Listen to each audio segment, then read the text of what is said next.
మాటకే తెలంగాణ మొత్తం దద్దరిల్లిందన్న సంగతి ఇప్పుడున్న ప్రభుత్వానికి కూడా తెలుసు. నేను అందరూ అన్ని చెప్తున్నారు.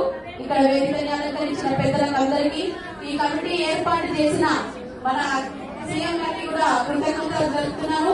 ఈ కమిటీ పేరేంటి?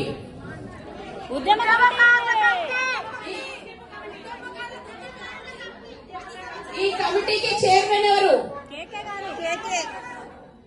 మహిళలకు విలువనీయకుండా మహిళలను కించపరిచిన కేకే గారు ఇక్కడ ఎందుకు లేరు? కేకే గారు ఇక్కడ ఎందుకు లేరు?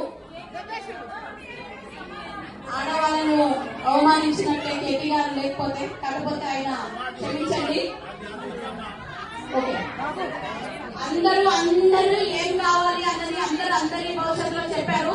కాబట్టి ఇప్పుడు నేను కూడా ఒక మాట్లాడుతా అందరి తరఫు నుంచి, ఆడవాళ్ళ తరఫు నుంచి. మనకు ఏం కావాలి? ఫస్ట్ ఏమి కావాలని ఇక్కడికి వచ్చినాం? మొదటి అంశ.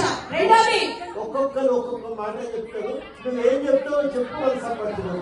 ఫస్ట్ మనకి ఏదైతే కావాలో అది అందరూ ఒక్కొక్క డివిజన్ నుంచి అందరి పేర్లు తీసుకోండి.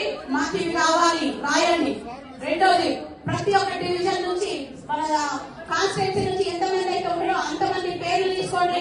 ఆ కాన్స్టిట్యూన్సీ ఒక ప్రెసిడెంట్ పెట్టుకోండి. ఆ ప్రెసిడెంట్ దగ్గరికి పోయి అందరూ కూడా రాసుకోండి, వాళ్ళ పేర్లు రాసుకోండి, ఫోన్ నంబర్స్ రాసుకోండి, ఆన్సర్ రాసి ఇక్కడ సబ్మిట్ చేయండి. అప్పటిదాకా ఎవరికి అర్థం కాదు, ఎవరు ఎంతమంది ఉన్నారో అన్నది అర్థం కాదు. అర్థమైందా?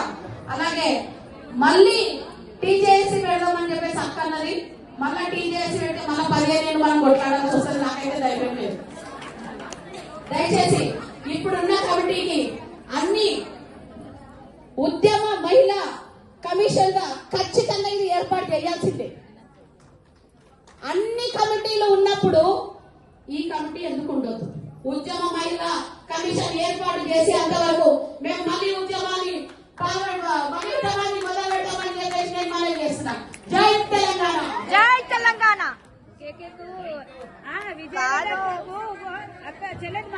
కాదు, తార్నాక నుంచి ఒక్క మహిళనే ఉండే. ఏం మాట్లాడుతున్నావు అసలు?